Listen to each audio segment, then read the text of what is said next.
तो hello everybody. तो स्वागत है आपका एक और नई एक्साइटिंग वीडियो में, जहां पर हम काफका की सिस्टम डिज़ाइन के बारे में एकदम इन डेप्थ सीख रहे हैं। तो अब तक हमने अपने 7 लेक्चर्स कंप्लीट कर लिए हैं काफका में। और अब तक हमने क्या सीखा? हमने सीखा कि काफका इवेंट्स को कैसे स्टोर करता है, अपने अंदर डेटा को स्टोर कैसे करता है, उसे प्रोसेस कैसे करता है। तो ये सब हमने अब तक यहाँ पर सीख लिया। अब नेक्स्ट इम्पॉर्टेंट क्वेश्चन क्या आता है हमारी इंजीनियरिंग में, कि अगर हमारे पास हमारे डिस्ट्रीब्यूटेड सिस्टम में ट्रैफिक अगर बहुत ज़्यादा बढ़ जाता है, सडनली बहुत ज़्यादा इंक्रीज कर जाता है, तो उस चीज़ को हम कैसे हैंडल करेंगे काफका की मदद से। तो हमारा क्वेश्चन है, how does Kafka continue scaling as traffic keeps increasing. जैसे जैसे हमारा ट्रैफिक बढ़ता जाएगा तो हमें क्या क्या चेंजेस करने पड़ सकते हैं अपने काफका के सर्वर्स के साथ, उसके सीपीयू के साथ या डिस्क के साथ। तो वो चीज़ हम लोग यहाँ पे देखने वाले हैं। उस चीज़ को हम यहाँ पे समझने वाले हैं कि कौन कौन से सिनेरियो हमारे सामने आ सकते हैं और उनको हम कैसे टेक केयर करेंगे कि हमारा रैशनल डिसीजन क्या होगा उस सिचुएशन में। ठीक है, this isn't just about adding more machines. ठीक है, अगर अगर एक नॉर्मली एक बिगनर क्या सोचेगा कि अगर ट्रैफिक हमारा बढ़ गया तो सर्वर की कैपेसिटी बढ़ा दो, मोर मशीन्स स्पिन अप कर दो। हम अगर हमारे पास एक सर्वर है तो एक की जगह 5 सर्वर कर दो। लेकिन हम सिर्फ ब्लाइंडली मशीन्स को इंक्लूड नहीं कर सकते, हम ब्लाइंडली मशीन्स को ऐड नहीं कर सकते। बहुत सारे आर्किटेक्चरल डिसीजंस होते हैं जिनके बारे में हमें सोचना पड़ता है और उस हिसाब से हम लोग हमारे सर्वर्स की कैपेसिटी बढ़ाते हैं। It's about understanding what actually becomes the bottleneck and how to remove it. कि अगर ट्रैफिक हमारा सडनली इंक्रीज कर गया है तो हमारा बॉटलनेक क्या है, हमें दिक्कत कहाँ पे आ रही है कि हमारा सीपीयू 100% यूटिलाइज हो रहा है या फिर हमारी डिस्क फुल हो गई है या मेमोरी फुल हो गई है। तो दिक्कत कहाँ पे आ रही है, तो उस दिक्कत को हम लोग रिमूव करते हैं। उस दिक्कत का मतलब बॉटलनेक जो हमारा आ रहा है ट्रैफिक बढ़ने से, तो वो बॉटलनेक हम लोग रिमूव करते हैं। कैसे रिमूव करते करेंगे और क्या क्या डिसीजंस होंगे, ठीक है, तो वो चीज़ हम इस लेक्चर में देखने वाले हैं। Let's build that intuition. एकदम हम लोग बेसिक से स्टार्ट करेंगे और एकदम एडवांस लेवल तक चीज़ों को लेकर जाएंगे। फर्स्ट प्रिंसिपल हमारा क्या कहता है? Every system eventually hits a limit. Imagine your Kafka cluster today. हमारे पास प्रोड्यूसर है, प्रोड्यूसर काफका में इवेंट्स को पुश कर रहा है और कंज्यूमर्स काफका से उन इवेंट्स को पिकअप कर रहे हैं।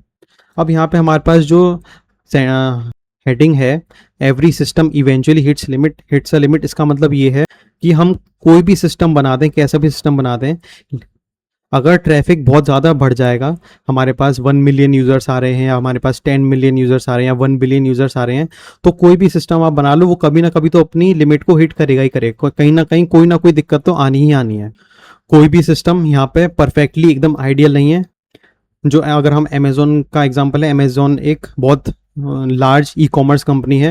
वो डिस्ट्रीब्यूटेड आर्किटेक्चर को फॉलो करते हैं, लेकिन उनके पास अभी भी दुनिया में सबसे ज़्यादा इंजीनियर्स अमेज़ोन के पास ही हैं, क्योंकि उनके पास इतने सारे यूज़र्स हैं, कभी ना कभी कोई ना कोई दिक्कत आती ही रहती है। तो उनको रिजॉल्व करने के लिए उन्हें सॉफ्टवेयर इंजीनियर्स की ज़रूरत पड़ती है। तो वही यहाँ पर बताया गया है कि आप कोई भी कैसा भी सिस्टम बनाओ, it will eventually hits a limit. हमारे पास जो काफका क्लस्टर है, अभी हमारे पास कुछ इस तरह से, ये हमारा एक basic bare minimum Kafka cluster है कि प्रोड्यूसर इवेंट्स पुश कर रहा है काफका पे और कंज्यूमर्स काफका से इवेंट को पिकअप कर रहे हैं। एकदम सिंपल सा बेसिक सा हमारे पास ये आर्किटेक्चर है। Everything works perfectly. ठीक है, ट्रैफिक इंक्रीज हुआ। यहाँ पे हमारा जो आर्किटेक्चर है इसमें हम धीरे धीरे करके ट्रैफिक को इंक्रीज करते हैं। मान लो स्टार्टिंग में हमारे पास 1000 मैसेजेस पर सेकेंड आ रहे थे। ठीक है, ये हमारे पास जो प्रोड्यूसर है, अगर हमारे पास मल्टीपल प्रोड्यूसर्स भी हो सकते हैं, मल्टीपल प्रोड्यूसर्स 1000 मैसेजेस पर सेकेंड काफका पे पुश कर रहे थे। लेकिन काफका इतना हमारा रिलायबल था कि 1000 मैसेजेस कोई बहुत बड़ा नंबर नहीं है, तो काफका उसको हैंडल कर पा रहा था, कोई दिक्कत वाली बात नहीं है। अब मान लेते हैं हमारी ट्रैफिक एकदम से इंक्रीज कर गया। अगर हम अमेज़ोन का एग्जांपल लें, अगर अमेज़ोन ने बोला है कि दोपहर में 1 बजे उनकी एक सेल लाइव होनी है, तो 1 बजे से पहले तक तो ट्रैफिक कम रहेगा, लेकिन जैसे ही 1 बजेंगे तो ट्रैफिक सडनली इंक्रीज होना स्टार्ट हो जाएगा। ठीक है, तो वही हमारे आर्किटेक्चर के साथ हुआ कि हमारे पास सडनली या धीरे धीरे करके ग्रेजुअली करके 1000 से लेकर स्टार्टिंग में 1000 मैसेजेस पर सेकंड आ रहे थे, हमारे पास 50,000 मैसेजेस पर सेकंड हो गए। ठीक है, और हमारी सेल लाइव है, हमारे पास इतने सारे इवेंट्स हमारे जो भी जितने भी प्रोड्यूसर्स हैं वो काफका में पुश कर रहे हैं। सिमिलरली अगर हमारा ट्रैफिक और बढ़ा तो मान लेते हैं हमारे पास eventually it will reach to 5 lakh messages per second. और अगर हम अमेज़ोन की बात लें, अमेज़ोन इतना बड़ा ई कॉमर्स प्लेटफॉर्म है, उसके पास बिलियंस ऑफ यूजर्स हैं, तो 5 लाख भी उसके लिए बहुत छोटा नंबर है। ठीक है, उसके पास 50 लाख मैसेजेस पर सेकंड भी आ रहे होंगे तो भी वो कोई चौंकने वाली बात नहीं है, क्योंकि वो उन्होंने अपना ई कॉमर्स प्लेटफॉर्म इतना बड़ा बनाया है, इतने सारे उसमें कंपोनेंट्स हैं, इतने सारे सर्विसेज हैं, और सभी इवेंट ड्रिवन आर्किटेक्चर फॉलो कर रहे हैं, तो सबको काफका पर इवेंट्स पुश कर रहे हैं। ठीक है, तो हमारे पास 5 लाख मैसेजेस पर सेकंड हो सकते हैं, 50 lakh messages, 5 crore messages per second Kafka पर पुश कर रहे हैं। Okay, at some point something becomes full. अगर ऐसे ही हमारा ट्रैफिक इंक्रीज करता चला गया तो कभी ना कभी कुछ ना कुछ तो हमारा फुल हो जाएगा। फुल हो जाएगा मतलब कि उसका 100% पोटेंशियल रीच हो जाएगा। कि अगर हमारे पास सीपीयू है, काफका के पास भी अपना सीपीयू होगा, क्योंकि काफका भी अपनी प्रोसेसिंग करता है ना, तो उसके पास भी अपनी कंप्यूट मशीन होती है, उसके पास अपनी खुद की डिस्क होती है, मेमोरी होती है, इवेंट्स को स्टोर करने के लिए नेटवर्क बैंडविड्थ होती है। तो मान लेते हैं हमारे पास 5 लाख मैसेजेस पर सेकंड आ रहे हैं, और काफका हमारे पास सिर्फ, हमने काफका के पीछे बैकएंड में 2 सर्वर्स लगाए हैं अभी के लिए। ठीक है, अब दोनों सर्वर्स मिलकर भी 5 लाख मैसेजेस पर सेकंड को हैंडल कर ले रहे हैं, कोई दिक्कत वाली बात नहीं है। लेकिन अगर ये 5 लाख से 10 लाख हुआ तो वो बोल देगा काफका कि भाई मेरा सीपीयू तो 100% उसका पोटेंशियल यूटिलाइज्ड ऑलरेडी हो रहा है, मैं 10 lakh messages per second handle नहीं कर सकता, और वो या तो ब्रेक कर जाएगा या एरर दे देगा या हमारी साइट क्रैश कर जाएगी। ठीक है, हमारी साइट लाइव होना बंद कर जाएगी। तो हमारे पास सीपीयू फुल हो सकता है, और इतने सारे इवेंट्स आ रहे हैं। और जैसा कि आप लोग जानते हो, हमने पिछले लेक्चर्स में ही पढ़ा था कि जो काफका होता है वो इवेंट्स को डिलीट नहीं करता, वो प्रॉपर अपनी एक स्टोरेज होती है उसके पास, और वहाँ पर स्टोरेज में उन इवेंट्स को स्टोर करके रखता है। ठीक है, अब इतने सारे अगर इवेंट्स आ रहे हैं, 50,000 मैसेजेस पर सेकेंड, 5 लाख मैसेजेस पर सेकेंड, तो कभी ना कभी तो ऐसी सिचुएशन बन सकती है ना कि उसके पास जितनी भी उसकी स्टोरेज कैपेसिटी है वो पूरी फुल हो गई, अब वो और नए इवेंट्स को स्टोर कर ही नहीं पा रहा है। तो वहां पर भी हमारा जो काफका है क्रैश कर जाएगा, और काफका क्रैश कर गया तो हमारी साइट क्रैश कर जाएगी, और हमारी साइट लाइव होनी बंद हो जाएगी। सिमिलरली मेमोरी हमारी फुल हो गई, या नेटवर्क बैंडविड्थ हमारी रीच हो गई, इसके पास और नेटवर्क बैंडविड्थ ही नहीं है इवेंट्स को प्रोसेस करने के लिए। तो इसलिए हमारे पास जो डिस्ट्रीब्यूटेड सिस्टम्स की अगर हम लोग बात कर रहे हैं, यहाँ पर distributed systems are nothing more than continuously finding the next bottleneck and removing it. अगर आप कभी किसी डिस्ट्रीब्यूटेड सिस्टम पे काम करते हो या कर रहे हो, या फ्यूचर में करोगे किसी बड़ी कंपनी में, या अपना ही खुद का डिस्ट्रीब्यूटेड सिस्टम आप बना रहे हो, तो किसी को नहीं पता कि एकदम आइडियल डिस्ट्रीब्यूटेड सिस्टम कैसे बनाते हैं। जैसे जैसे ट्रैफिक बढ़ता है, चीज़ें दिक्कतें आती जाती हैं, और उनको रिजॉल्व करते जाते हैं। हमारे जो सॉफ्टवेयर इंजीनियर्स होते हैं उनका यही काम होता है कि अब जैसे अमेजोन है, अमेजोन का एग्जांपल लें, उसके पास इतने सारे यूजर्स हैं, कभी ना कभी कोई ना कोई दिक्कत आती रहती है, कोई ना कोई बॉटलनेक्स आते रहते हैं। तो सॉफ्टवेयर इंजीनियर्स का काम यही है कि जो भी बॉटलनेक आया है, अच्छा अभी हमारी सीपीयू हमारा 100% यूटिलाइज हो रहा है, एक और सर्वर बढ़ा दो, हमारी यहाँ पे मेमोरी फुल हो गई तो मेमोरी इंक्रीज कर दो, या फिर एक और नया सर्वर ऐड कर दो। तो डिस्ट्रीब्यूटेड सिस्टम इस तरह से बनते हैं। ठीक है, it is an ongoing process, किसी को आइडियल स्ट्रक्चर नहीं पता कि कैसे होता है। तो इस लेक्चर में हम लोग इसी बारे में बात करने वाले हैं कि अगर हमारे पास ट्रैफिक बढ़ता है तो हम कैसे स्केल कर सकते हैं हमारे काफका को। ओके, अब before scaling ask an important questions. Many engineers immediately start adding servers, that's a mistake. अब आप लोग ये सोच रहे होगे कि हमारा ट्रैफिक बढ़ रहा है तो हम लोग मोर सर्वर्स स्पिन अप कर देते हैं, हम लोग सर्वर्स बढ़ा देते हैं। अगर हमारे पास करेंटली 2 सर्वर्स हैं, हमारा ट्रैफिक कंटिन्यूसली बढ़ता जा रहा है, तो 2 की जगह 3 कर दो, 4 कर दो, 5 कर दो। लेकिन सर्वर्स ऐड करना ठीक है, अच्छा सही बात है, ओके, लेकिन आपको बहुत सारी चीज़ें सोचनी पड़ती हैं, उसके बाद ही आप सर्वर को ऐड कर सकते हो। जैसे कि अगर आपके पास अभी करेंटली 2 सर्वर्स हैं, 2 सर्वर पे आपकी साइट रन हो रही है, और आप अगर उसको 3 कर दो, 4 कर दो या 5 कर दो, तो ऑब्वियसली आपकी कॉस्ट बढ़ जाएगी। क्योंकि जो क्लाउड सर्विस प्रोवाइडर्स हैं, AWS हो गया, अज्योर हो गया, GCP हो गया, वो जैसे जैसे आप सर्वर्स बढ़ाते जाओगे तो उनकी कॉस्ट भी बढ़ती जाएगी, आपको ज़्यादा पैसे पे करने पड़ेंगे उन कंपनीज को। तो हमारे पास यहाँ पे कॉस्ट ऑप्टिमाइजेशन वाला फैक्टर भी आ जाता है कि हमें आंख बंद करके ब्लाइंडली सर्वर्स को ऐड नहीं करना है, हमें प्रॉपर हमारा जो सिस्टम है, हमारी जो साइट है, और जो हमारा बैकएंड हमने बनाया है उसको प्रॉपर हमें एनालाइज करना है, और उसके बाद ही जब कोई भी चॉइस ना बचे तब हम सर्वर्स को ऐड करने के बारे में सोच सकते हैं।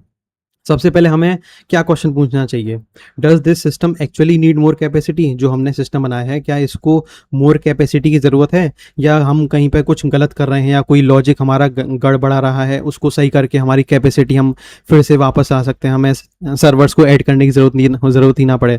तो हमें इन सारी चीज़ों को एनालाइज करना पड़ता है। Suppose one broker can comfortably handle your traffic. मान लो हमारे पास जो करंट ट्रैफिक है वो 4000 मैसेजेस पर सेकंड है और ब्रोकर की कैपेसिटी 10,000 मैसेजेस पर सेकंड की है।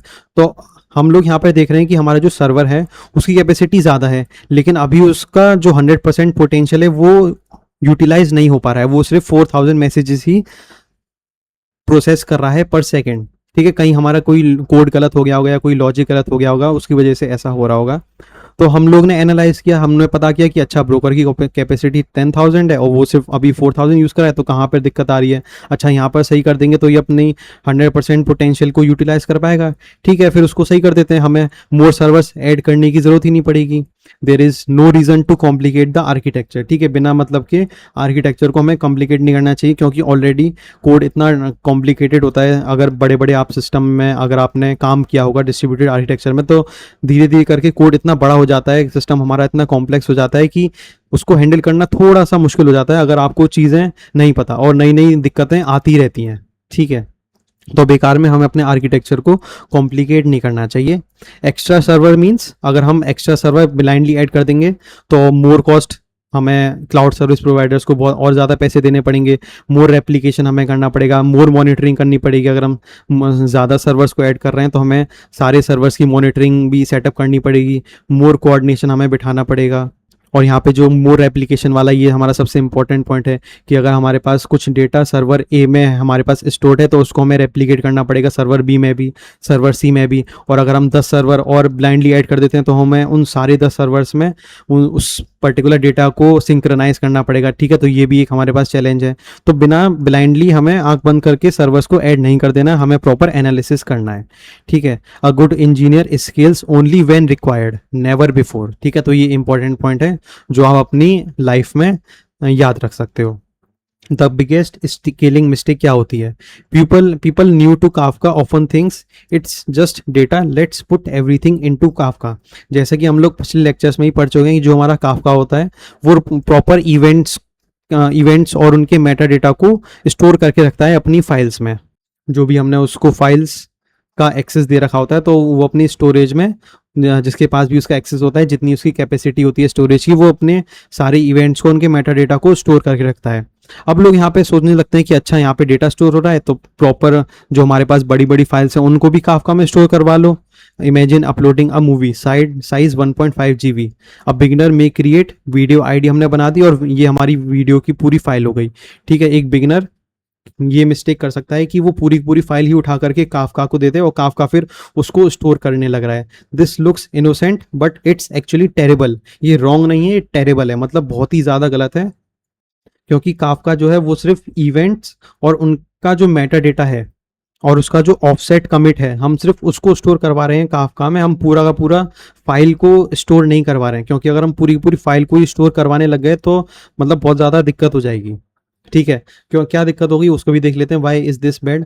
Ask yourself what is Kafka design for. Kafka क्यों बनाया गया है? काफका बनाया गया है कि हमारे पास प्रोड्यूसर जो इवेंट्स प्रोड्यूस करेगा और हमारे पास एक कंज्यूमर है उसको इवेंट्स कंज्यूम करने, तो एक प्रोड्यूसर और एक कंज्यूमर आपस में कैसे कम्युनिकेट कर सकते हैं, और कम्युनिकेशन जो चैनल है वो है हमारा काफका। काफका सिर्फ कम्युनिकेशन लिंक है, एक तरह से वो कम्युनिकेशन करने के लिए बना है, वो फाइल्स को स्टोर करने के लिए नहीं बना है। फाइल्स को स्टोर करने के लिए हमारे पास स्टोरेज अकाउंट्स होते हैं, हमारे पास प्रॉपर स्टोरेज कैपेसिटी होती है, वहाँ पे हम अपनी बड़ी बड़ी फाइल्स को स्टोर कर सकते हैं। जैसे कि AWS में हमारे पास S3 होता है, अज्योर में हमारे पास स्टोरेज अकाउंट्स होते हैं, तो वहाँ पर हम अपनी बड़ी बड़ी फाइल्स को स्टोर कर सकते हैं, हमें काफका में स्टोर करने की ज़रूरत नहीं है। मूविंग इवेंट्स क्विकली, काफका का मेन काम क्या है?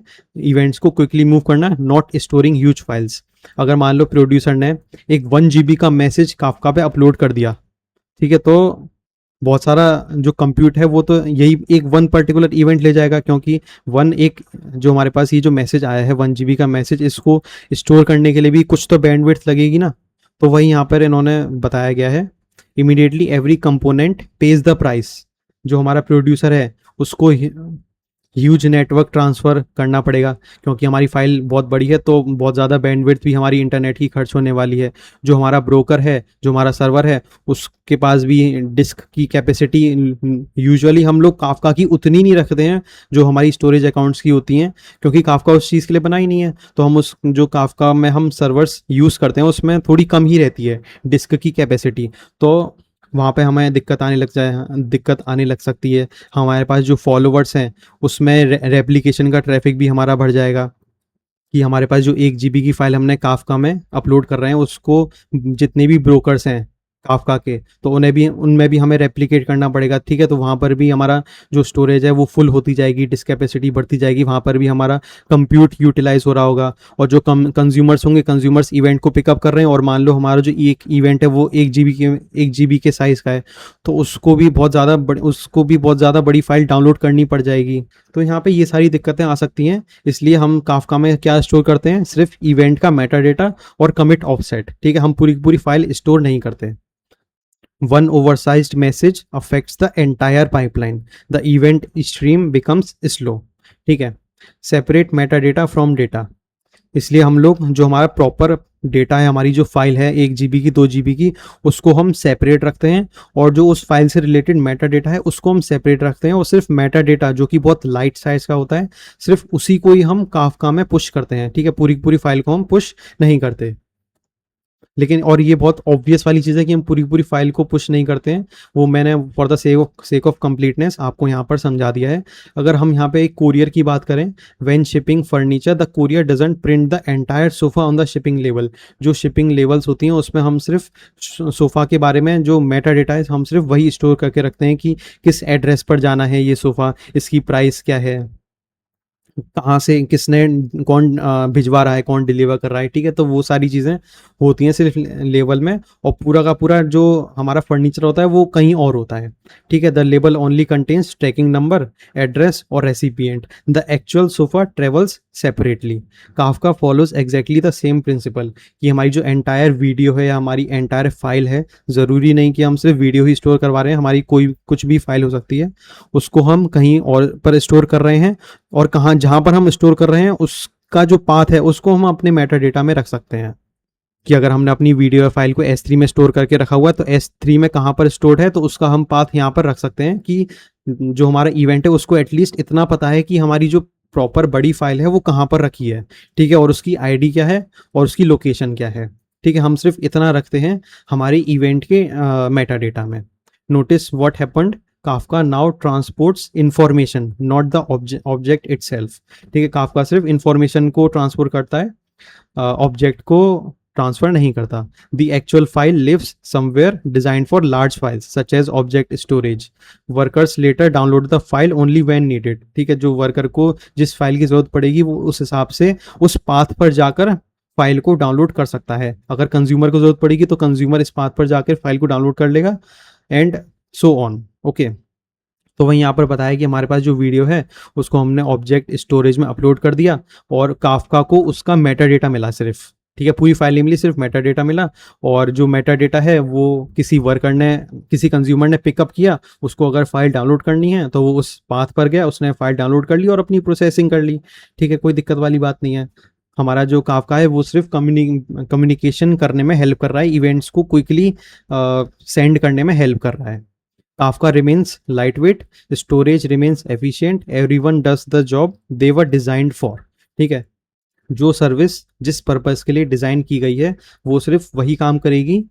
अगर उसको कोई और काम दिया जाएगा तो चीज़ें हमारी फिर बिगड़ने लगेंगी, हमारी क्रैश करने लगेंगी, ठीक है? यहाँ पे हम जनरल डिज़ाइन प्रिंसिपल अपना क्या सोच सकते हैं, क्या रख सकते हैं, कि this isn't limited to videos. ज़रूरी नहीं कि हम सिर्फ वीडियो ही अपलोड कर रहे हैं, हमारी कुछ भी तरह की फाइल हो सकती है।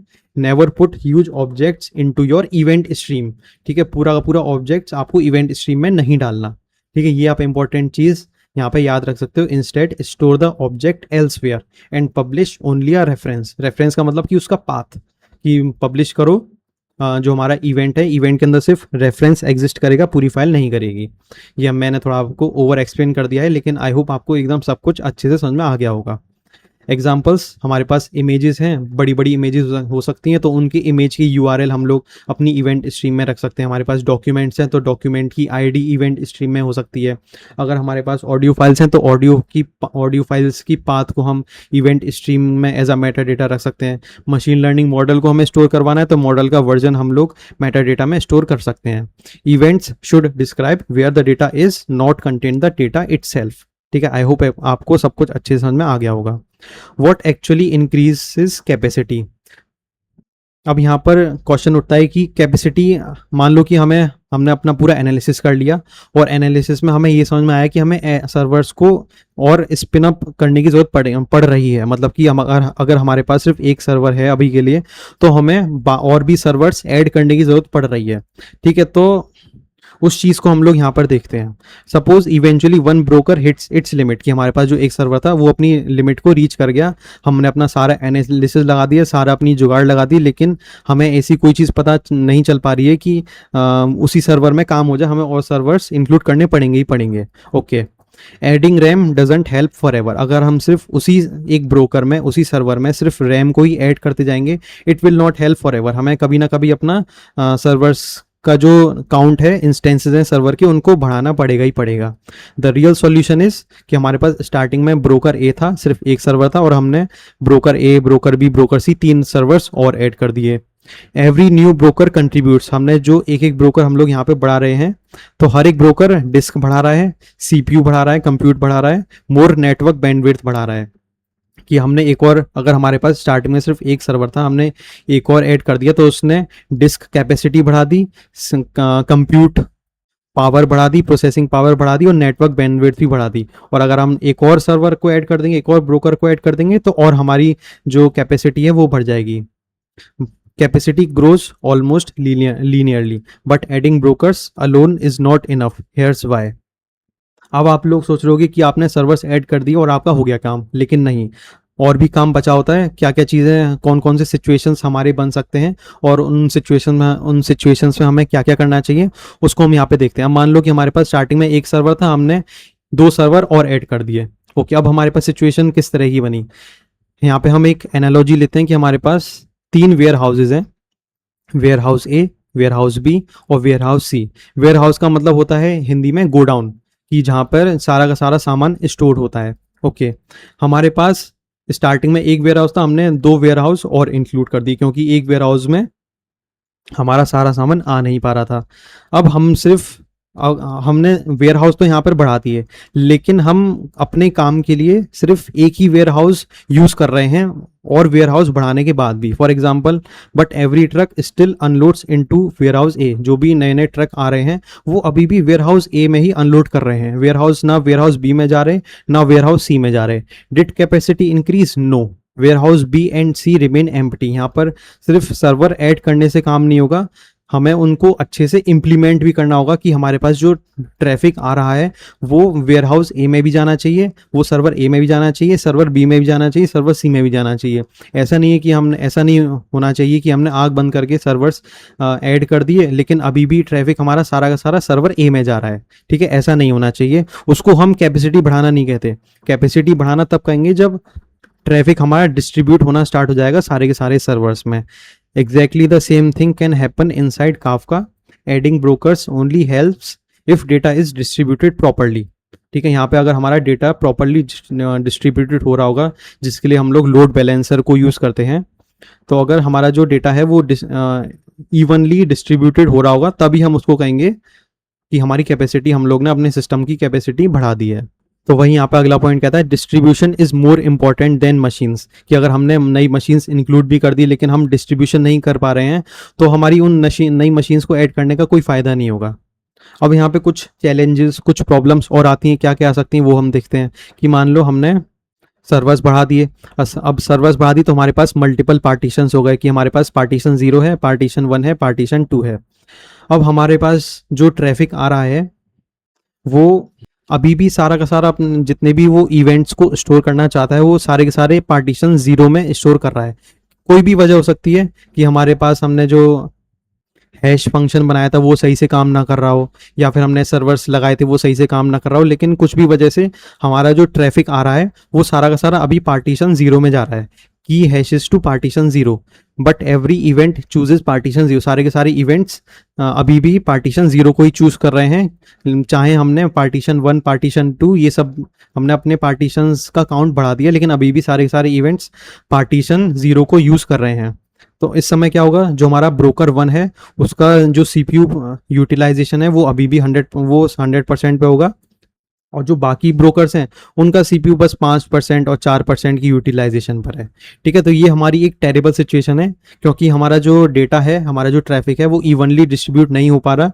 कोई भी वजह हो सकती है, ठीक है, वो हमारा इवनली डिस्ट्रीब्यूट नहीं हो पा रहा। तो यहाँ पे हम इसको नहीं कहेंगे कि हमने कैपेसिटी बढ़ा दी, क्योंकि अभी भी हमारा जो डेटा है वो अभी भी एक ही ब्रोकर पर जा रहा है। जब हम अच्छे से डिस्ट्रीब्यूट कर देंगे उसको हम बोलेंगे कि हमने कैपेसिटी बढ़ा दी है। The cluster is mostly idle yet the system is overloaded, this is called load imbalance. ये हमारे पास जो क्लस्टर है वो हमारा आइडल बैठा है, लेकिन फिर भी हमारा जो सिस्टम है वो ओवरलोड होता जा रहा है। अब यहाँ पे इसलिए हमें गुड पार्टीशन की चूज करनी पड़ती है, कि हम पार्टीशन की कुछ इस तरह से चूज करें कि हमारे जो भी इवेंट्स आ रहे हैं वो इवनली डिस्ट्रीब्यूट होते जाएं मल्टीपल पार्टीशंस पे, partition zero, partition one, partition two. ठीक है, ऐसा ना हो कि हमने कुछ ऐसी की यूज कर ली जो कि ज्यादातर इवेंट्स को एक ही पार्टीशन पर राउट कर रही है। And how to choose a good partition key, उसको हम यहाँ पे देख लेते हैं। Earlier we learn that the key decides the partition. ठीक है, ये हमने पिछले लेक्चर्स में ही पढ़ा था कि की किस तरह से पार्टीशन को डिसाइड करती है, कि हमारे पास एक फिक्स्ड नंबर होता है, उसको हम एक हैश फंक्शन में पास करते हैं और वो एक की जनरेट करता है, और वो की एक पार्टीशन की करेस्पॉन्डिंग होती है, और सारे के सारे इवेंट्स जो भी उस आईडी को बिलोंग करते हैं वो उस पार्टीशन में राउट होते चले जाते हैं। Now let's understand what makes a good की। अ गुड पार्टीशन की has one important property, it spreads work evenly. अगर हम एक गुड की बात करें, गुड पार्टीशन की, तो वो जितने भी इवेंट्स उस पर आ रहे हैं वो सारे इवेंट्स को इवनली स्प्रेड कर देती है, इवनली डिस्ट्रीब्यूट कर देती है, जितने भी मल्टीपल पार्टीशंस हैं हमारे पास। Imagine an e commerce website, suppose we partition using order ID. हमने ऑर्डर आईडी यूज किया, उस ऑर्डर आईडी को हम लोग हैश फंक्शन में पास करेंगे और अपनी की जनरेट करेंगे। अगर ऑर्डर आईडी हमारी कुछ इस तरह से दिख रही है 1001, 1002, 1003, 1004, millions of different order IDs naturally spread across partitions, traffic becomes balanced. ठीक है, तो यहाँ पे अगर हम एक ई कॉमर्स वेबसाइट में ऑर्डर आईडी की बात करें तो ये एक अच्छी पार्टीशन की है, क्योंकि यहाँ पे हर एक जो ऑर्डर आईडी है वो यूनिक है, और जो हमारा हैश फंक्शन है वो इसको इवनली स्प्रेड कर सकता है जितने भी हमारे पास पार्टीशंस हैं। Now imagine partitioning using country. ठीक है, हमने ऑर्डर आईडी को यूज ना करके हमने कंट्री यूज की, तो क्या होगा, most customers are from India, क्योंकि बहुत सारे कस्टमर्स इंडिया से हैं, very few from Nepal, very few from Bhutan. तो जितने भी कस्टमर्स, जितने भी इवेंट्स हमारे इंडिया से रिलेटेड आएंगे वो सारे के सारे एक ही पार्टीशन पर राउट होते चले जाएंगे। और अगर बहुत सारे बहुत सारे इवेंट्स अगर एक ही पार्टीशन पे राउट होते चले गए तो क्या दिक्कत आएगी, हमारा सिस्टम ओवरलोड हो जाएगा। ठीक है, तो इसलिए हमें सही की चूज करनी पड़ती है, इतना इंपॉर्टेंट है सही की चूज करना। ठीक है, very few from Nepal, very few from Bhutan. तो जो हमारे भूटान का पार्टीशन होगा और नेपाल का पार्टीशन होगा वो बहुत ही कम यूटिलाइज्ड होगा, और हमारा इंडिया का जो पार्टीशन है वो 100% यूटिलाइजेशन पर होगा। इसलिए हमें कंट्री तो एटलीस्ट चूज नहीं करनी है एज अ की।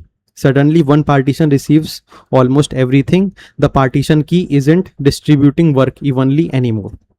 ओके, अब हम यहाँ पे बात करते हैं, एक और यहाँ पे टॉपिक आता है हॉट पार्टीशन का। This brings us to one of Kafka's most important common production problems. जो ये प्रोडक्शन में ये प्रॉब्लम आती है वो आती है हॉट पार्टीशन की। क्या होता है कि हमारे पास मान लो 4 सर्वर हैं, 4 सर्वर मतलब कि 4 partition, P0, P1, P2 and P3। P0 की जो CPU यूटिलाइजेशन है वो 5% है, मतलब कि 95% वो और अपना यूटिलाइज कर सकता है, सिमिलरली 6%। लेकिन हमारा जो P2 है इसकी CPU यूटिलाइजेशन एबनॉर्मली बाकियों से ज़्यादा है। ठीक है, सबसे ज़्यादा है, बाकियों से ज़्यादा है एटलीस्ट, और P3 हमारा 5% पर है। पार्टीशन 2 यहाँ पर जो हमारा है वो ओवरलोडेड आपको दिख रहा है, क्योंकि उसका जो सीपीयू यूटिलाइजेशन है 84% पर है, तो हमारा पार्टीशन वो ओवरलोडेड है। This overloaded partition is called a hot partition, जहां पर हमारे पास जो एक पार्टीशन है उसके पास ज़्यादातर जो लोड है वो एक पार्टीशन पर है, और बाकी पार्टीशन पर उतना लोड नहीं है जितना उस पर्टिकुलर एक पार्टीशन पर है, इसलिए हम इसको हॉट पार्टीशन बोल देते हैं। The cluster isn't overloaded, one partition is, that's an important distinction. अब ऐसा क्यों हुआ? हमने तो अपना कोड एकदम बढ़िया से लिखा था, अपना लॉजिक एकदम फुल प्रूफ लिखा था, जिससे हमने ऑर्डर आईडी भी चूज कर ली कि हम एज अ गुड की हमने ऑर्डर आईडी भी चूज कर ली, लेकिन फिर भी ऐसा क्या हो रहा है कि हमारा ज्यादातर इवेंट्स पार्टीशन 2 पर ही जा रहे हैं। ठीक है, इस चीज को हम देखते हैं यहाँ पर। Why does this happen? Let's understand with a realistic example. Suppose every advertisement click is stored. तो यहाँ पर जैसा कि मैंने आपको पहले ही बताया था कि हमारे पास कुछ ऐसी वेबसाइट बहुत सारी होती हैं जहाँ पर एडवर्टीजमेंट एकदम हद से ज़्यादा हमें दिखते हैं। अगर हम कहीं पर भी क्लिक करते हैं तो एक हमारा एडवर्टीजमेंट ट्रिगर हो जाता है और एक न्यू वेबसाइट एडवर्टीजमेंट वाली हमारी ओपन हो जाती है। ठीक है, अब यहाँ पर क्या हो रहा है, जो सिस्टम्स नॉर्मली इस तरह से बनाए जाते हैं कि हर एक एडवर्टाइजमेंट क्लिक पर एक इवेंट हमारा ट्रिगर होगा और वो काफका में जाके बैठ जाएगा और कंज्यूमर उसको पिकअप कर लेंगे, जो भी हमारे एड एनालिटिक्स से रिलेटेड कंज्यूमर्स होंगे वो उनको पिकअप करेंगे। ओके, तो यहाँ पर क्या हो रहा है, suppose every advertisement click is stored, तो यहाँ पे जो एडवर्टीजमेंट क्लिक का इवेंट जनरेट हुआ उसको हमने काफका में स्टोर करवा लिया।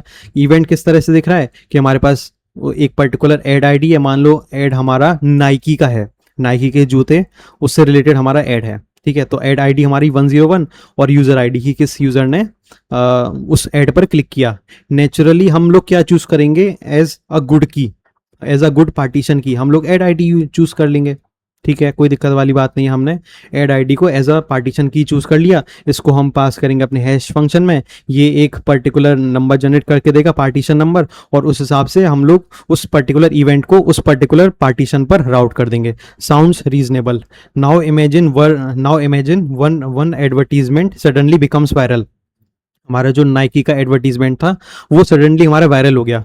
Millions of users click Nike ad, every click has ad I D equals to 101। ठीक है, यहाँ पे देख रहे हो कि हमारा जो नाइकी का एड था वो बहुत ज़्यादा वायरल हो गया और बहुत सारे लोग उस पर क्लिक कर रहे हैं, और हमारी एड आईडी क्या थी, हमारे पास 101 थी। तो 101 अगर जिसकी भी एड आईडी 101 है वो सारे के सारे एक ही पार्टीशन में राउट होंगे। Remember what we learn earlier, हमारे पास अगर की सेम है जो कि हमारी एक पर्टिकुलर एड आईडी है जो कि नाइकी है, और ये सेम रहने वाला है, जितने भी यूजर्स नाइकी के एड पर क्लिक करेंगे तो हमारे पास सेम की होगी, उसको हम सेम हैश फंक्शन में भेजेंगे तो हमारे पास सेम पार्टीशन नंबर निकल करके आएगा। ठीक है, तो यहाँ पे आप लोग अब तक तो इतना आपको जिस्ट मिल गई होगी कि यहाँ पे हम किस चीज़ की बात कर रहे हैं, कि यहाँ पर हमारे पास एड आईडीज तो हमारे पास बहुत सारी हो सकती हैं कि हमारे पास मल्टीपल एड्स हैं, लेकिन एक ऐड हमारा इतना फेमस हो गया कि millions of billions of users ने उस पर क्लिक कर दिया। तो अब यहाँ पे अगर आईडी हमारी 101 है तो 101 से रिलेटेड जितने भी मिलियंस ऑफ इवेंट्स जनरेट हो रहे हैं वो सारे के सारे एक पार्टीशन पर जाएंगे, लेकिन बाकी एड्स को तो इतने वायरल नहीं हुए बाकी एड्स, तो वो जिस पार्टीशन पर जा रहे थे उनकी सीपीयू परसेंटेज कम रहेगी। लेकिन हमारी जो नाइकी वाला जो पार्टीशन है, सारे के सारे इवेंट्स जिस पार्टीशन नाइकी के सारे इवेंट्स अगर पार्टीशन 2 पर जा रहे हैं तो पार्टीशन 2 हमारा ओवरलोडेड हो जाएगा। ठीक है, तो ये हमारा एक रीजन हो सकता है कि हमारा हॉट पार्टीशन का। ठीक है, इसको भी हमें टेक केयर करना होता है। तो वही यहाँ पर लिखा हुआ है, सेम की same hash same partition, so millions of clicks arrive at one partition, क्योंकि सेम एड आईडी को ही वो लोग बिलोंग कर रहे होंगे सारे के सारे इवेंट्स, तो उनको भी हम सेम पार्टीशन पर ही राउट करेंगे। Meanwhile other partitions remain mostly idol.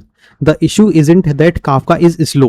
ठीक है, यहाँ पे इशू ऐसा नहीं है कि काफका स्लो है या फिर हमने अपना लॉजिक गलत लिखा है या हमने अपना कोड गलत लिखा है या हमने की गलत चूज करी है, ऐसा कुछ भी नहीं है। The issue is that our partitioning strategy unintentionally concentrated all the traffic in one place। ठीक है, यहाँ पे ना चाहते हुए भी हमारा सारा ट्रैफिक एक ही पार्टीशन पर जाता जा रहा है, और ये चीज हमें कब पता चलेगी, ये चीज तब पता चलेगी जब ट्रैफिक इतना बढ़ जाएगा कि मिलियंस ऑफ यूजर्स उस नाइकी एड पर क्लिक कर रहे हैं। अगर कम यूजर्स क्लिक कर रहे हैं तो कोई दिक्कत वाली बात ही नहीं है। इसलिए यहाँ पे जो डिस्ट्रीब्यूटेड सिस्टम्स होते हैं, जैसे जैसे ट्रैफिक बढ़ता जाता है नई नई दिक्कतें आती जाती हैं, नए नए चैलेंजेस आते जाते हैं, नए नए प्रॉब्लम्स आती जाती हैं, और हम उसको सही करना उनके सॉल्यूशंस डेवलप करना, उनको इम्प्लीमेंट करना, ये एक कंटिन्यूस प्रोसेस है। ठीक है। The root cause of hard hot partitions, notice something interesting, Kafka didn't make a mistake, our mathematical rule worked perfectly, same key always produce the same partition, the real problem is that the business data itself became skewed. जो हमारा business data था, जो हम add ID को use कर रहे थे, वो एकदम से स्क्यूड हो गया, वो एकदम से बायस हो गया। इसका बहुत अच्छा एग्जांपल ये है कि मान लो कल को अगर बहुत सारे एड्स हमारे चल रहे हैं, नाइकी के चल रहे हैं, या वुडलैंड के चल रहे हैं, या रेड चीफ का चल रहा, रेड चीफ के जूतों के चल रहे हैं, लेकिन कल को हमारे जो इलॉन मस्क भाई साहब हैं वो बोल रहे हैं कि मुझे नाइकी के जूते बहुत पसंद हैं। अब जैसे ही वो बोलेगा, वो उसने एक ट्वीट कर दिया कि उसको नाइकी के जूते बहुत पसंद हैं, तो सारे के सारे यूज़र्स नाइकी के जूते, जितने भी सारे के सारे यूज़र्स उस नाइकी के जूते खरीदने के लिए चले जाएंगे, क्योंकि इतनी पावर है हमारे इलॉन मस्क भाई में। ठीक है। तो ये एक this is one of the reasons where business data becomes skewed. Distributed systems often fail because real world traffic isn't evenly distributed। ठीक है। तो इस चीज़ को हमें टेक केयर करना होता है, उसको अच्छे से डिस्ट्रीब्यूट करना होता है।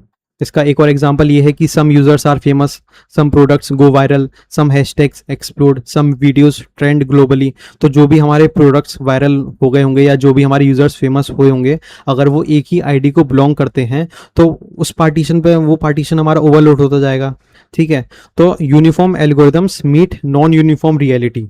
हमने अपना एल्गोरिदम तो एकदम बढ़िया बनाया था, एकदम यूनिफॉर्म बनाया था, लेकिन जो हमारी रियलिटी थी वो नॉन यूनिफॉर्म हो गई। That's why partition key selection is considered a business decision as much as a technical one. ठीक है। तो यहाँ पर आप लोग को एक सिस्टम डिजाइनर की तरह सोचना होता है।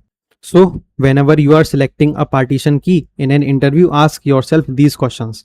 Do related events still stay together to preserve ordering where needed?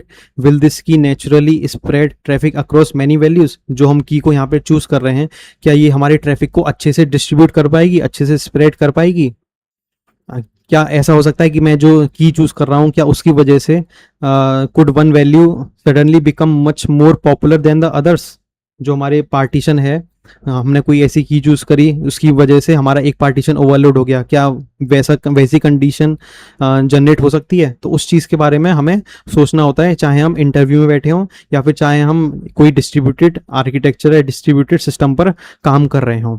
If the answer to the third question is yes, you should immediately start thinking about hot partitions and how you might mitigate them. In the next section, we will explore how exactly to solve hot partitions without sacrificing ordering guarantees, and we will discuss the trade-offs involved, because every solution changes the balance between scalability and consistency. तो इस ये जो hot partition हमने problem यहाँ पर समझी है, इस चीज़ को हम अगले लेक्चर में देखेंगे कि इसको हम कैसे रिजॉल्व करते हैं, कौन कौन से डिसीजंस हम लोग लेते हैं, क्या क्या ट्रेड ऑफ्स हो सकते हैं। तो उस चीज़ के बारे में हम लोग डिस्कस करने वाले हैं। और इस लेक्चर को मैं यहाँ पर ख़त्म करता हूँ। आई होप आपको सब कुछ, सारी चीज़ें अच्छे से समझ में आ गई होंगी कि किस तरह से आपको रैशनल डिसीजंस लेने हैं, कौन कौन सी सिचुएशंस बन सकती हैं, कहाँ कहाँ पर चीज़ें फंस सकती हैं। अगर हमारा ट्रैफिक, जैसे कि हमने यहाँ पे बताया, स्केलिंग के बारे में हमने बात करी थी, तो ज़रूरी नहीं कि हमारे पास सिर्फ वही दिक्कतें आएँ जो मैं यहाँ पर आपको बता रहा हूँ। हमारे पास कुछ अनदेखी, अनकही दिक्कतें भी आ सकती हैं, अनसीन चैलेंजेस, अनसीन बॉटलनेक्स भी हमारे पास आ सकते हैं, जिनको हमें कंटिन्यूसली टेक केयर करते रहना पड़ता है। ठीक है। यही काम होता है जो सॉफ्टवेयर इंजीनियर्स डिस्ट्रीब्यूटेड सिस्टम्स पर काम कर रहे होते हैं। ठीक है। तो इस लेक्चर के लिए हम लोग इतना ही रखते हैं, मिलेंगे आपसे अगले लेक्चर में। Thank you.